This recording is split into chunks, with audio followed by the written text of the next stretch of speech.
हजूर सल्लल्लाहु अलैहि वसल्लम की हज़रत अबू ज़र गफ़ारी रज़ी अल्लाह ताला अन्हु को 7 नसीहतें। नंबर 1, मस्कीनों से मोहब्बत रखना। नंबर 2, अपने से ऊंचे लोगों पर निगाह न रखना।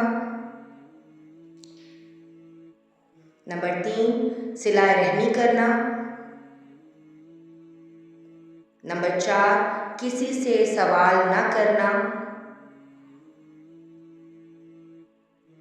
नंबर 5, हक बात कहना। नंबर 6, अल्लाह की रज़ा के मुकाबले में किसी की मलामत की परवाह न करना। नंबर 7, ला हौला वला कुव्वत इल्ला बिल्लाह को कसरत से पढ़ना।